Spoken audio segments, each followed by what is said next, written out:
Morning! Dito ako sa Dicayas, Dipolog City, sa farm ni Jun Tagab. Abubots is on the go. Okay? O, ito yung lugar ng yung kanyang durian, not durian, marang. Yan mo, you see, yun ang marang niya. Hinog na ito. Ngayon, magha-harvest kami ngayon. Maya, harvestin namin to. Then, ito yung kanyang kunting farm. Pampasarap sa buhay. Oh, see? Pagsawa ko sa kakain ng durian. Pero yung kanyang lansones, maliliit pa ang bunga, hilaw pa. So, ito. Tapos mayroong mga tanim siyang durian, may langka. Masarap na buhay niya. Ito ang kanyang, tawag nito?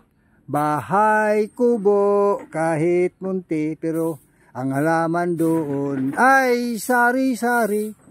Pero walang gulay dito, may nakita. Kunti lang. Wala namang sibuyas, kamatis, talong at loy. Wala dito. Ang mayroon dito, durian. Yun ang tanim. Okay. Ayan si Estero na sa loob. Nagwawalis ang aking partner, roommate na ko. Okay, alright.